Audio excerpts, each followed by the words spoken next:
राधे राधे। आज हम बृहस्पतिवार भगवान की व्रत कथा को सुनेंगे। बृहस्पतिवार की व्रत कथा को करने से घर में सुख, शांति, सौभाग्य और समृद्धि में वृद्धि होती है और हमारी कोई भी इच्छा हो उसको पूरी करने के लिए हम बृहस्पतिवार का व्रत कर सकते हैं। आइए प्रारंभ करते हैं। ओम गणेशाय नमः। भारतवर्ष में एक प्रतापी और दानी राजा राज्य करता था। वह नित्य गरीबों और ब्राह्मणों की सहायता किया करता था। यह बात उसकी रानी को ना बिल्कुल भी अच्छी नहीं लगती थी। वह न ही गरीबों को दान देती थी और न ही भगवान का पूजन किया करती थी और हमेशा राजा को भी दान देने से मना किया करती थी। एक दिन राजा शिकार खेलने वन को गए हुए थे तो रानी महल में बिल्कुल भी अकेली थी। उसी समय बृहस्पति देव साधु भेष में राजा के महल में भिक्षा के लिए आए और भिक्षा मांगी, पर रानी ने भिक्षा देने से इनकार कर दिया और कहा, हे साधु महाराज, मैं तो इस दान पुण्य से तंग आ गई हूँ। मेरा पति सारा धन लुटाते रहता है। मेरी इच्छा है कि हमारा सारा धन नष्ट हो जाए, फिर न रहेगा बांस और ना बजेगी बांसुरी। साधु ने कहा, देवी तुम तो बड़ी विचित्र हो। धन और संतान तो सभी चाहते हैं, पुत्र और लक्ष्मी तो पापी के घर भी होनी चाहिए। यदि तुम्हारे पास अधिक धन है तो भूखों को भोजन दो, प्यासों के लिए प्याऊ बनवाओ, मुसाफिरों के लिए धर्मशाला खुलवाओ। जो निर्धन अपनी कुंवारी कन्याओं का विवाह नहीं करा सकते उनका विवाह करा दो। ऐसे और भी कई काम हैं जिसको करने से तुम्हारा यश लोक परलोक में फैलेगा। परंतु रानी पर इन उपदेशों का कोई भी प्रभाव नहीं पड़ा। वह बोली, महाराज आप मुझे कुछ ना समझाएं। मैं ऐसा धन नहीं चाहती जो हर जगह बांटती फिरूं। साधु ने उत्तर दिया, यदि तुम्हारी ऐसी इच्छा है तो तथास्तु। तुम ऐसा करना कि बृहस्पतिवार को घर लीपकर पीली मिट्टी से अपना सिर धोकर स्नान करना, भट्टी चढ़ाकर कपड़े धोना। ऐसा करने से तुम्हारा सारा धन नष्ट हो जाएगा। इतना कहकर वह साधु महाराज वहां से आलोप हो गए। साधु के अनुसार कही गई बातों को पूरा करते हुए रानी को केवल 3 बृहस्पतिवार ही बीते थे कि उसकी समस्त धन संपत्ति नष्ट हो गई। भोजन के लिए राजा का परिवार तरसने लगा। तब एक दिन राजा ने रानी को कहा कि हे रानी, तुम यहीं रहो, मैं दूसरे देश को जाता हूँ, क्योंकि यहाँ पर सभी लोग मुझे जानते हैं, इसलिए मैं कोई छोटा भी कार्य यहाँ पर नहीं कर सकता। ऐसा कहकर राजा परदेश चला गया। वहां वह जंगल से लकड़ी काट कर लाता और शहर में बेचता। इस तरह वह अपना जीवन व्यतीत करने लगा। इधर राजा के परदेश जाते ही रानी और दासी दोनों दुखी रहने लगी। एक बार जब रानी और दासी को 7 दिन तक बिना भोजन के रहना पड़ा तो रानी ने अपनी दासी से कहा कि हे दासी, पास के ही नगर में मेरी बहन रहती है, वह बड़ी धनवान है, तो उसके पास जा और कुछ ले आ ताकि थोड़ी गुजर बसर हो जाए। दासी रानी की बहन के पास गई। उस दिन गुरुवार था और रानी की बहन उस समय बृहस्पतिवार की व्रत कथा को सुन रही थी। दासी ने रानी की बहन को अपनी रानी का संदेश दिया, लेकिन रानी की बड़ी बहन ने कोई उत्तर ही नहीं दिया। जब दासी को रानी की बहन से कोई उत्तर नहीं मिला तो वह बहुत दुखी हुई और उसे क्रोध भी आया। दासी ने वापस आकर रानी को सारी बात बता दी। अब ये बात सुनकर रानी ने अपने भाग्य को कोसा। उधर रानी की बहन ने सोचा कि मेरी बहन की दासी आई थी, परंतु मैं उससे कुछ बोल ही नहीं पाई, इससे वह बहुत दुखी हुई होगी। कथा सुनकर और पूजन समाप्त करके वह अपनी बहन के घर आई और कहने लगी कि हे बहना, मैं बृहस्पतिवार का व्रत कर रही थी। तुम्हारी दासी मेरे घर आई थी, परंतु जब तक कथा होती है तब तक ना तो उठते हैं और ना ही बोलते हैं, इसलिए मैं नहीं बोली। कहो दासी क्यों आई थी? रानी बोली, बहन तुमसे क्या छुपाऊं, हमारे घर में खाने तक को अनाज नहीं है। ऐसा कहते कहते रानी की आंखें भर आई। उसने दासी समेत पिछले 7 दिनों से भूखे रहने तक की बात अपनी बहन को विस्तार पूर्वक सुना दी।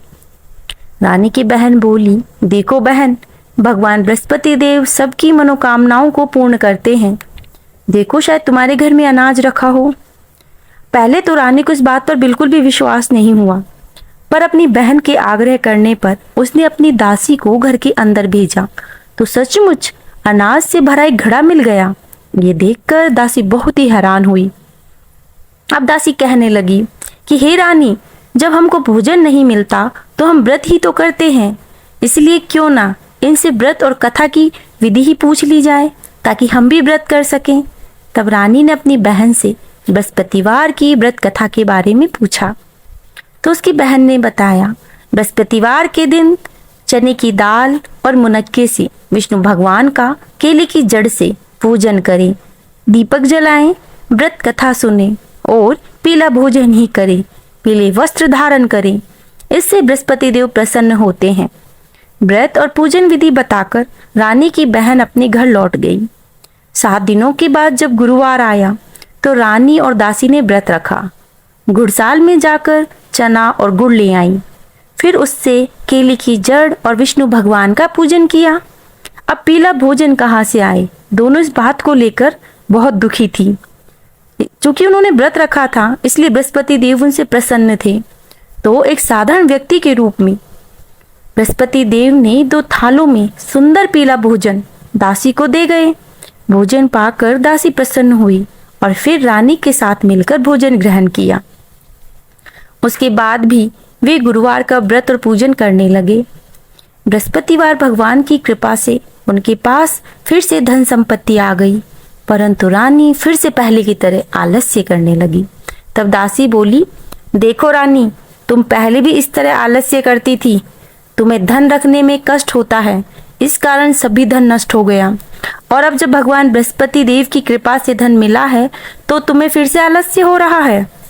रानी को समझाते हुए दासी कहती है कि बड़ी मुसीबतों के बाद हमने यह धन पाया है, इसलिए हमें दान पुण्य करना चाहिए, भूखे मनुष्य को भोजन कराना चाहिए और धन को शुभ कार्यों में लगाना चाहिए, जिससे तुम्हारे कुल का यश बढ़ेगा, स्वर्ग की प्राप्ति होगी और पितृ प्रसन्न होंगे।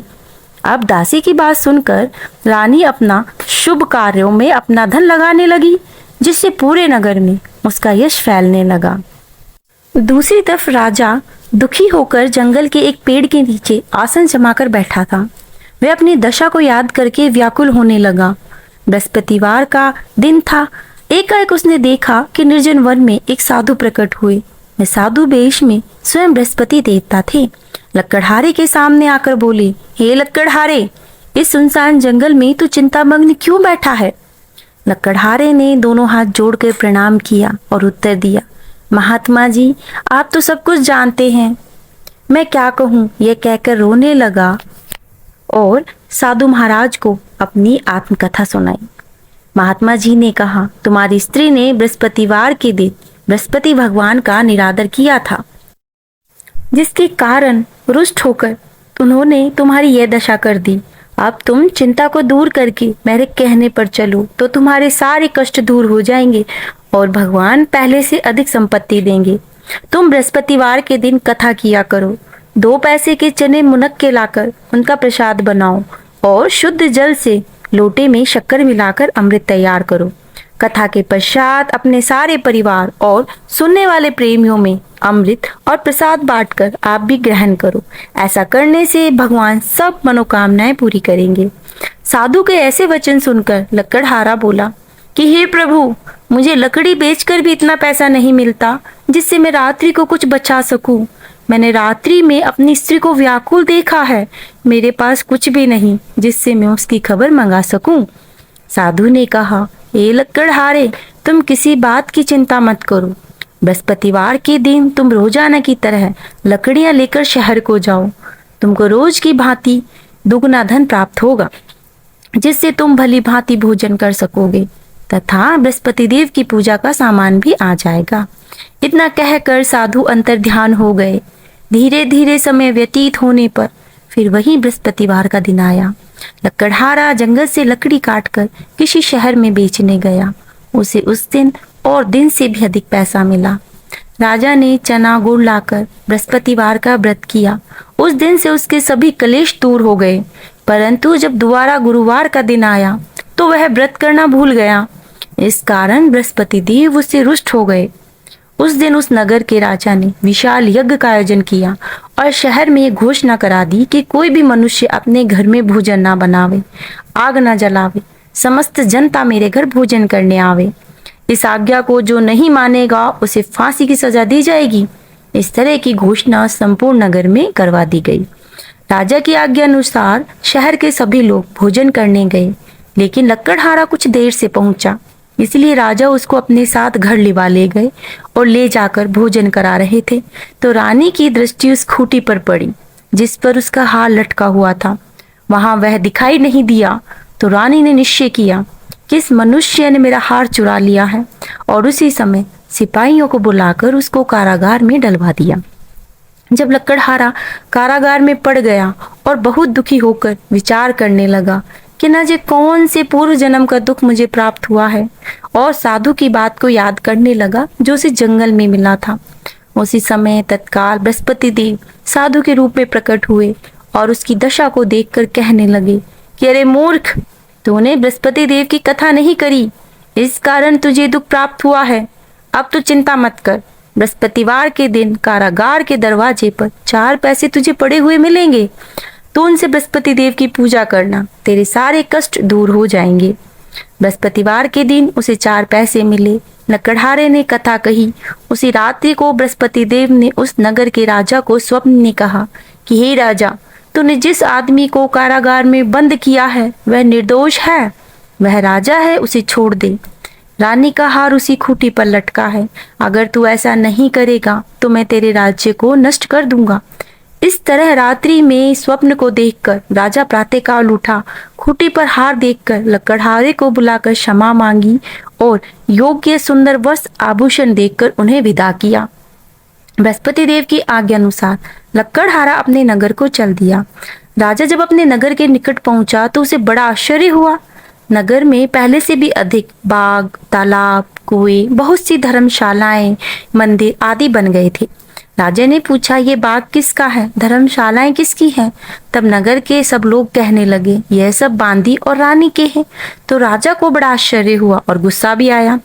जब रानी ने खबर सुनी कि राजा आ रहे हैं तो उसने बांदी से कहा कि हे दासी, देख राजा हमको कितनी बुरी हालत में छोड़ के गए थे, हमारी ऐसी हालत देखकर वह लौट ना जाए, इसलिए तू दरवाजे पर खड़ी हो जा।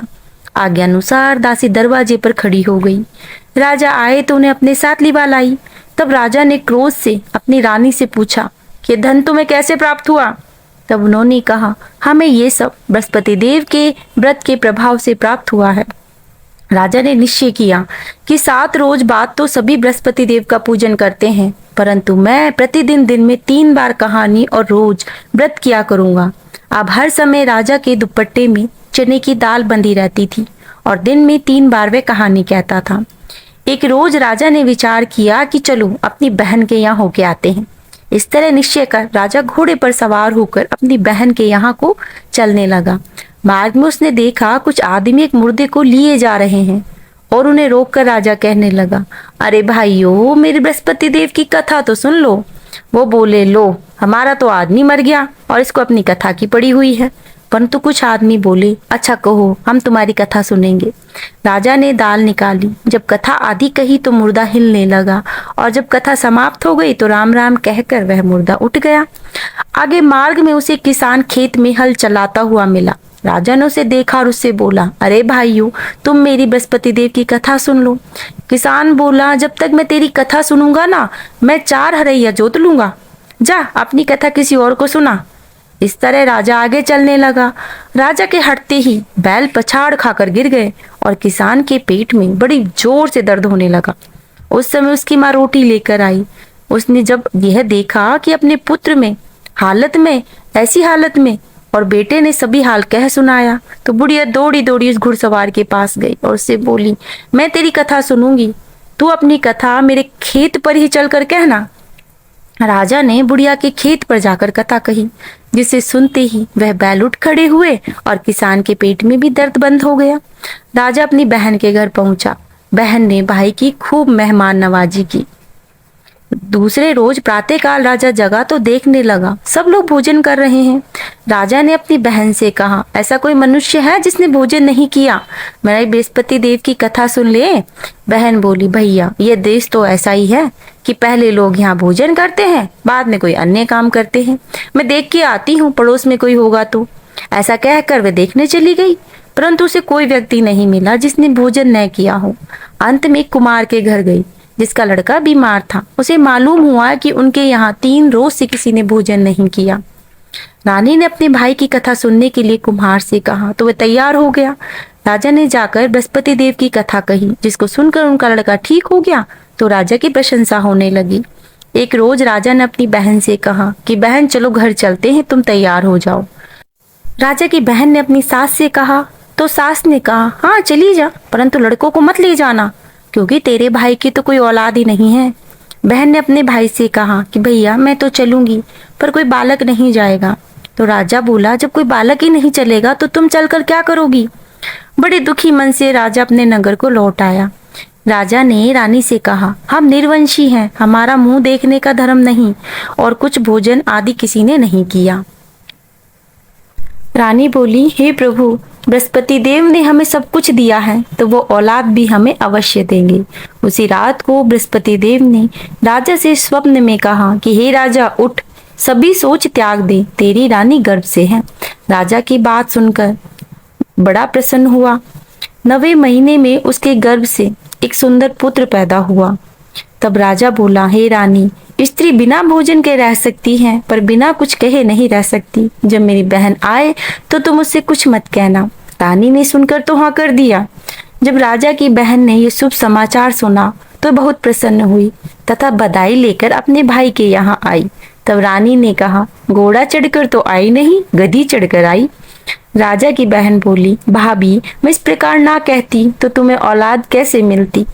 बृहस्पति देव ऐसे ही हैं, जैसी जिसके मन में कामनाएं हैं उसको सभी पूर्ण करते हैं। जो सद्भावना पूर्वक बृहस्पति देव की व्रत को पढ़ता है, सुनता है और कहता है और दूसरों को सुनाता है, बृहस्पति देव महाराज उसकी सारी मनोकामनाओं को पूर्ण करते हैं। बृहस्पति देव सदैव उनकी रक्षा करते हैं।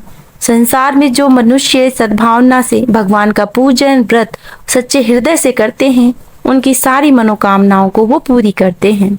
जैसी सच्ची भावना से राजा और रानी ने उनकी कथा का गुणगान किया तो उनकी सभी इच्छाएं उन्होंने पूर्ण की।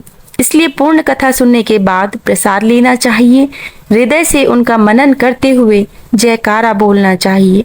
बोलो बृहस्पति महाराज की जय, भगवान विष्णु की जय।